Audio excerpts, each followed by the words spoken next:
Welcome back to the Super Centex Podcast, where we talk Central Texas high school football here in the second round of the playoffs. With me, as always, are DJ Ramirez and Chad Conine. How are y'all doing? Doing all right. I got a scoop for you today. You ready? I'm listening. It's coming later on when we talk about the games this week. Okay, I've got a scoop, but hang on. You got to wait on it. Build the All anticipation, right. All right, well, we'll get to it, I guess. So, guys, the first week of the playoffs gave us plenty to talk about.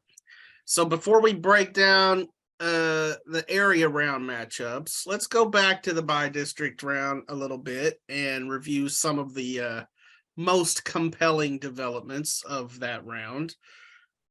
So I want to get your take on which of these outcomes was the most surprising. Which sort of jumped off the page to you guys. So fourth seeded Riesel beat a 9-1 Cayuga team in by-district. Obviously a district champ in Cayuga. Fourth seeded Hamilton, a team we haven't really talked at all about on the podcast this year. And I mean, I don't think we could have really seen them winning coming. They beat a district champ in Tioga. And then obviously on the other end of the spectrum, you have Lorena going out in round one. Obviously that's a defending state champ. So what surprised you? Go ahead, DJ. I think that Riesel game, I guess, is just because they were the fourth seed, because Cayuga was the district champ, you obviously didn't expect it, but that doesn't mean it's really surprising because Riesel was kind of on the, going up at the end of their district round play. So, I mean, I think they're scrappy and it's not surprising. It's just something that because of the numbers, you wouldn't really think it would have happened, but I don't. And then, Lorena going out round one is disappointing, but it was a close game. And I think just all season they've been on the edge of like doing something's really well and then making mistakes in other places they don't usually make mistakes in. And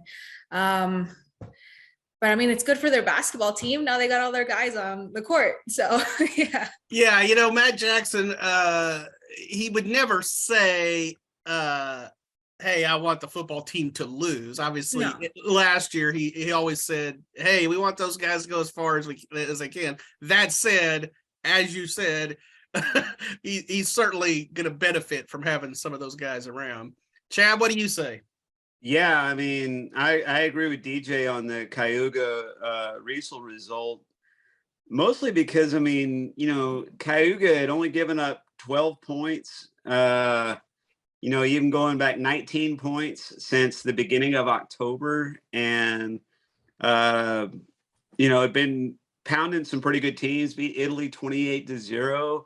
There really wasn't any indication. Cayuga isn't one of these perennial playoff, bulldozers. Right. They were kind of a bit of a surprise in that district, but there was nothing to indicate that, that they were going to be a first place team and then one and done in the playoffs. On the other hand, Riesel, went to the third of the playoffs before they got beat by Franklin last year, I think, in 3AD2. And so it's not like, I mean, this is not like it's anything new to them. If anything, it speaks to how good probably Crawford and Marlin and Rosebud Lot were in that district. I think Axel's result is a pretty good one to have beaten Rosebud Lot, their first playoff win in a decade. It came back from 13 points down to win that game 28-27. Had to make 4 extra points, which is no easy task for a 2AD1 kicker in a game. Yeah, it's just sort of like roulette whether you have that kind of kicker or not at that level. So I mean that's a big win. Hamilton, I kind of always feel like Hamilton plays football in an undisclosed location for us because they're always so secretive. I think I've had them in our preview section every year since like 1987, and never can get a hold of a coach out there. So I've been to Hamilton. We have actually gone out there before. But you're right. They are much like Fairfield, the other direction. They're kind of in this no man's land in terms of coverage. Yeah, I think we are probably the only, media outlet that covers them. If they were 10 miles closer to us or 10 miles closer to Brownwood or Abilene, they'd probably get a heck of a lot more coverage, but they're not. Sure, yeah. Back to Riesel for a second. I think you both made some good points. When you see a 4 seed jump up and beat a 1 seed, I think sometimes that does speak to the quality of the district that you're coming out of. Because, as you said, Chad, when you've played Crawford, when you've played Marlin, when you've played those kind of teams, when you were a 3A playoff team a year ago, Riesel's not going to be intimidated by Cayuga. No. I mean, so yeah, as DJ said, it's surprising, but it's not. You know what I mean? It's like we can get on board with it. And honestly, same thing for Lorena. Obviously, Lorena lost to a higher ranked team. So, on paper, that is not surprising at all. That said, all three of us picked Lorena. And I think it was because we thought, hey, they've played China Spring. They've played Franklin. They're not going to be intimidated by Columbus. And they weren't. It just came down to, Columbus making a few plays at the end, I guess. Well, and honestly, Lorena spotted them a half. I mean, they were down 7-0 at halftime, and Lorena did very little. Of course, we all know what the weather was like Friday night. It might have been hard to go out and get your engine going early enough. And Lorena had a lot of young kids especially on the O-line, and a lot of its stars were underclassmen. So they're probably a year away from being as good as they were last year. Yeah. So far less surprising were the performances turned in by Crawford, Mart, and China Spring. Excuse me. So which of those teams or which of our area teams turned in the most impressive by district win?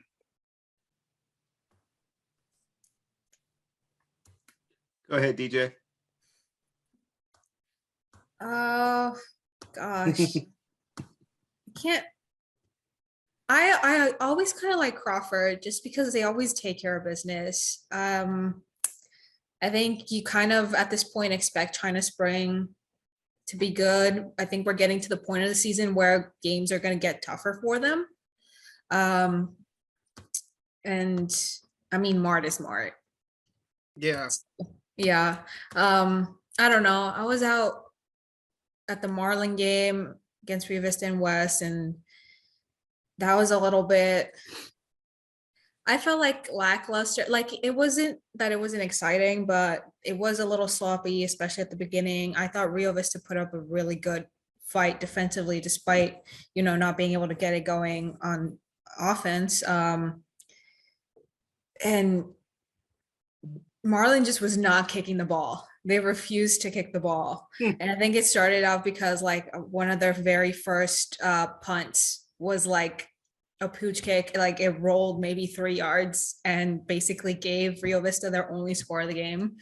Yeah, I don't know. I can't really tell you that I know much of what was happening outside of the 2 games that I covered. But I always kind of really like how Crawford comes out and takes care of business. You don't really hear about too much nonsense from them. So, yeah. Yeah, they're consistent. They're as consistent as the sunrise out in Crawford. How about you, Chad? Well, you look at all 3 of those scores, and it's like all 3 of them are saying, okay, what else you got? And so I think that an interesting question with those 3 is, which is most likely to get to the state championship game, because I think all three of them have a really good shot to do that. I want to say Crawford might play in the best region of the bunch, although China Spring has Stephenville in theirs. And Mart, I feel like Mart has like a little bit of a mental block now because they haven't gotten where they wanted to get in 2 years. And then I think China Spring is just looking like a machine this year. They put up 72. I mean, come on, and probably could have been worse than that. It was way over by halftime. Obviously, Mart's and Crawford's were too, but. Well, I don't want to go position by position with China Spring, but and I know that there's a lot of nuance within this kind of comparison, but China Spring somehow had the player of the year in their classification. The player of the year, the Texas football player of the year, yeah, player of the year, yeah, and somehow I think maybe got better at quarterback this year. That's ridiculous to think about. And like I said, it's kind of comparing apples to oranges because Major was the key to their offense as a runner and Cash McCallum as a passer. But yeah, I mean, they're off and running for sure, all three of those. I'm going to give you guys an impressive win to me for a different kind of way. Obviously, with Crawford, with Mart, with China Spring, we were talking about and Chilton is another one we could throw in there. We're talking about blowout wins, going out, taking care of business, doing what they're supposed to do, just rolling over a by-district opponent.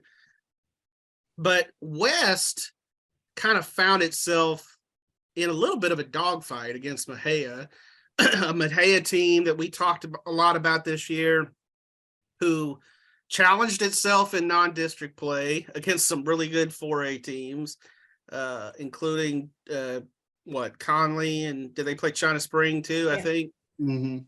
So Mexia goes in, gives West a battle, and I mean they were right in that game, but West, even though it wasn't a blowout or anything, I mean it was 21-0. They grinded it out, and defensively, obviously a huge game for the Trojans.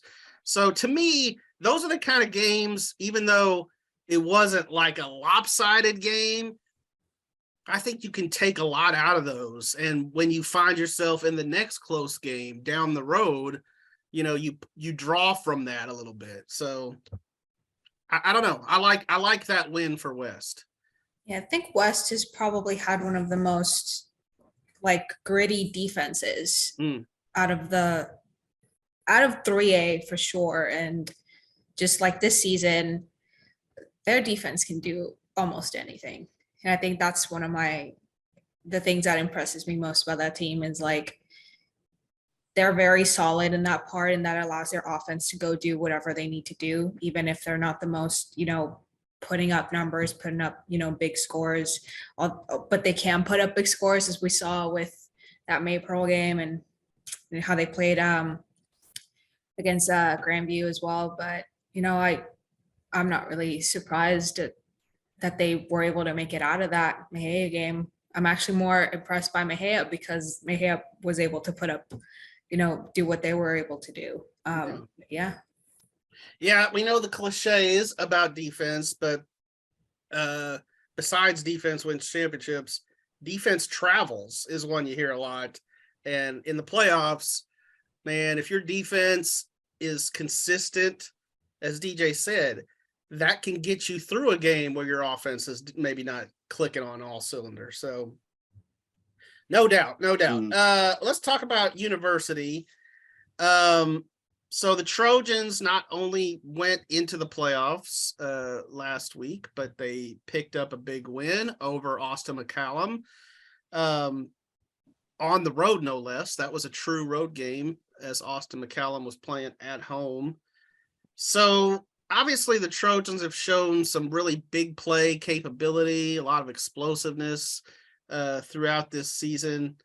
But they get a really tough Fort Bend Marshall team, and Fort Bend Marshall is one of those programs that has consistently been in the playoffs here in round 2. So is this where the storybook season for University ends?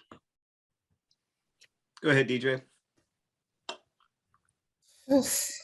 Well, I don't want to say yes because they've been able to pull off surprises this year.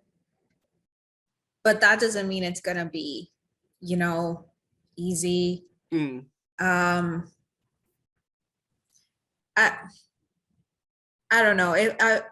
If they do lose this week, I'd still say that it's been a pretty good season for them. So it wouldn't be, that tough of obviously be a tough loss because they'd want to win. But, the fact that they made it this far when nobody really counted them in, I think is a pretty, says a lot about them. And so, I mean, I don't know. I'm a little skeptical about them making it past this game, but that doesn't mean I don't think they can't do it. Right. Yeah. You're giving them a chance. So you're telling me there's a chance. There's a chance. So, Chad, what do you say? I think a few weeks ago, Bryce, we were talking about, or maybe it was on this podcast we were talking about, the Texas Sports Writers Association All-State team, the coach of the year tends to go to one of the state championship game combatants. And I said, look, if University wins a game and they don't give it to Kent Laster at University, then they're doing it wrong, right? Because I'd like you to show me a better turnaround in the state from going 0-10 last year to winning a playoff game this year.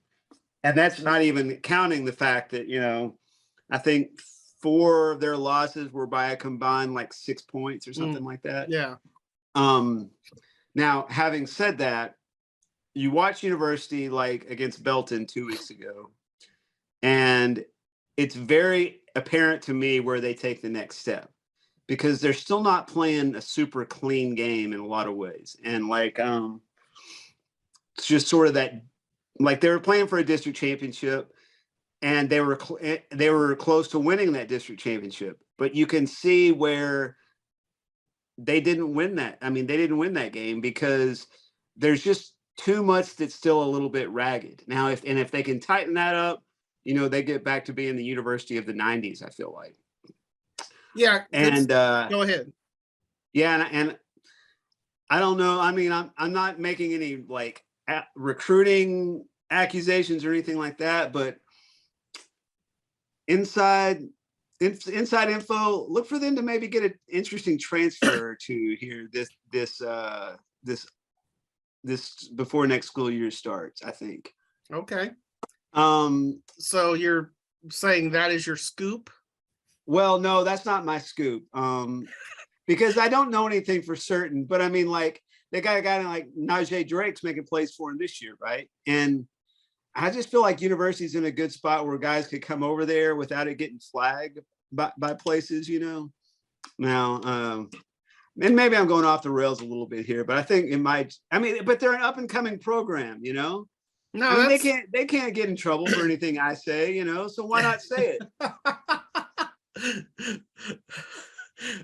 Well, when the district executive committee flags them, they're going to say, we heard from Chad Conine.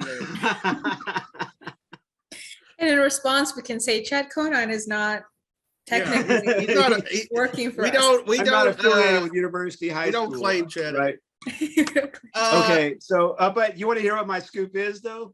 Is it university related? Because I had a few university. No. Go ahead. Then related we'll thoughts in a second. Yeah. Here's what I would say. I agree with you guys. I think this is a tough game for the Trojans. I think Fort Bend Marshall's the pick, but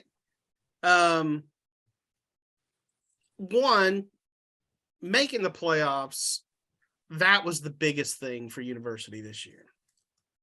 Everything else beyond that is gravy. Okay.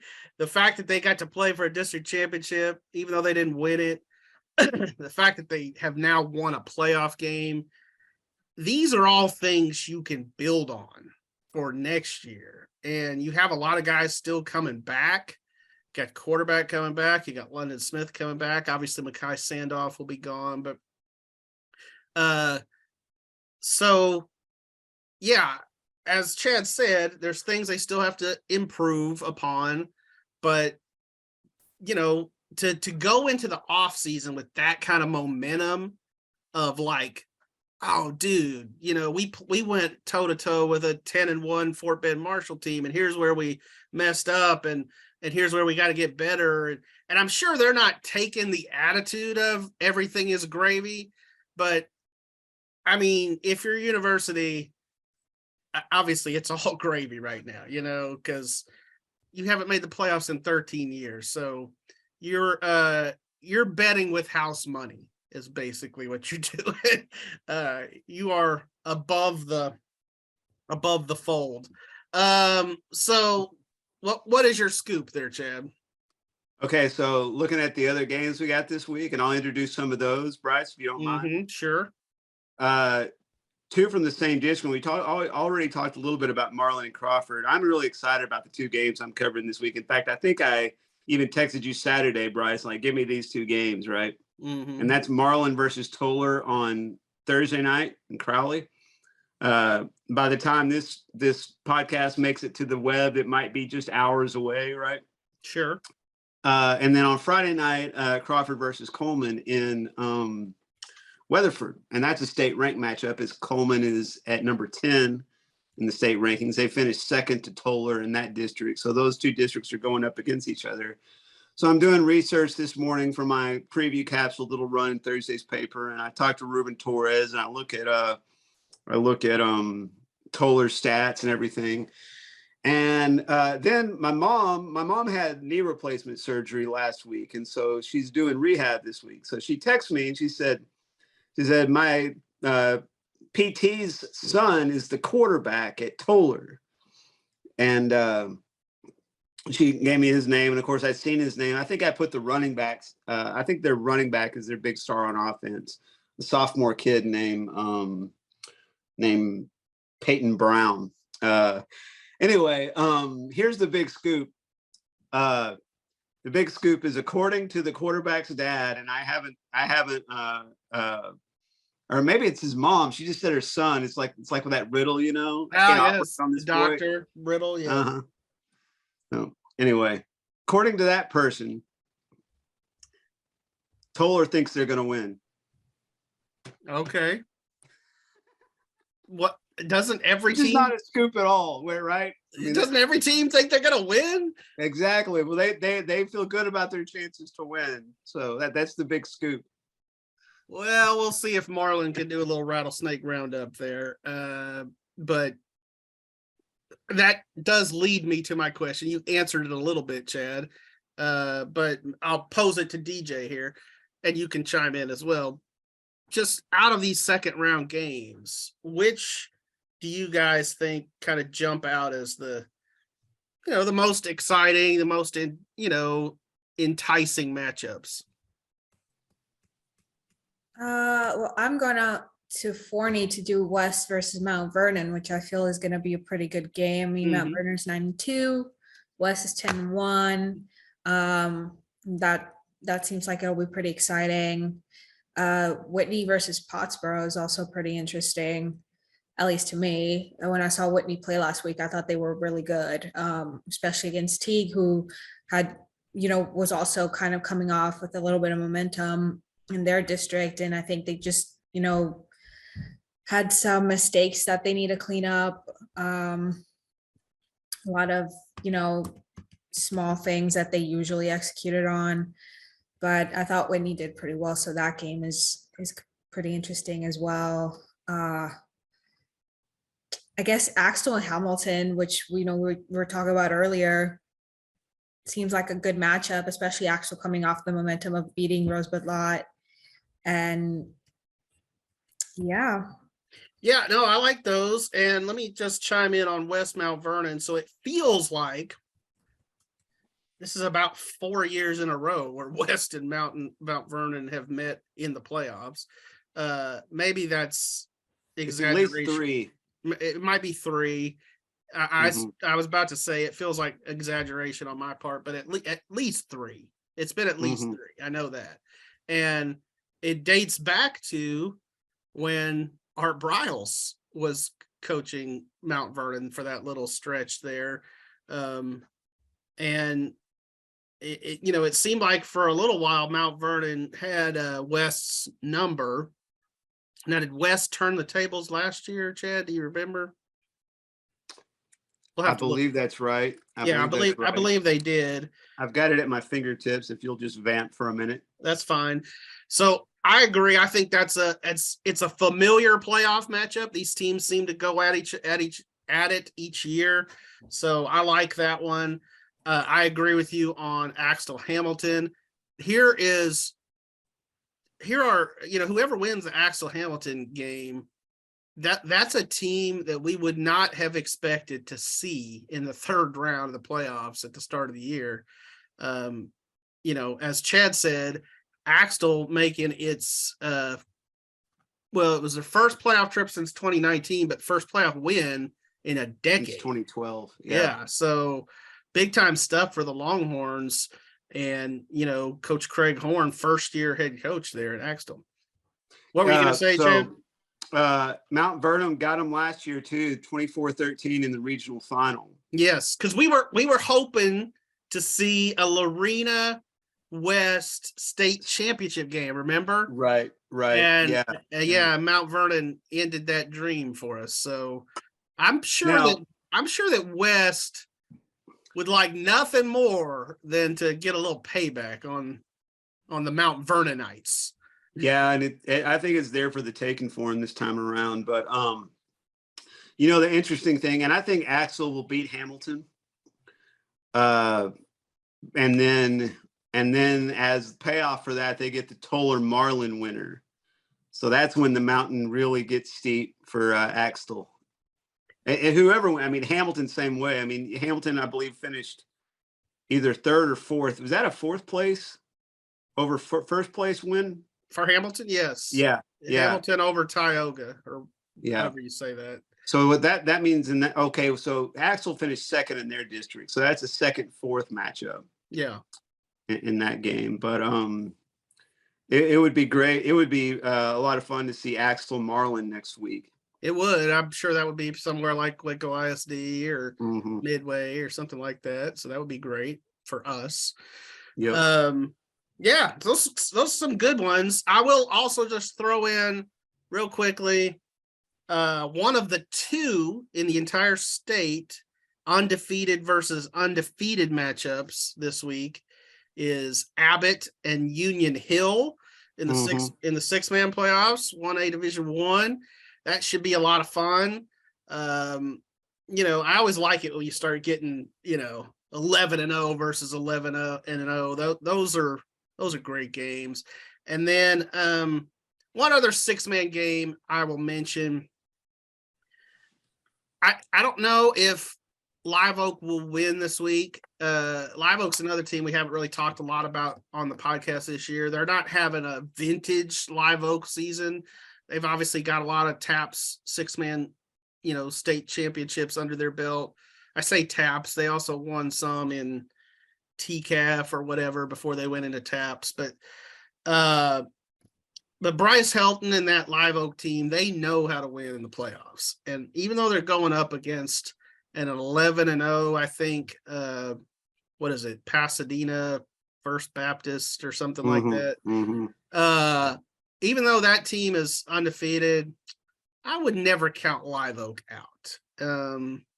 And one little shout out, I coached one of the kids at Live Oak back in youth basketball when he was about this tall.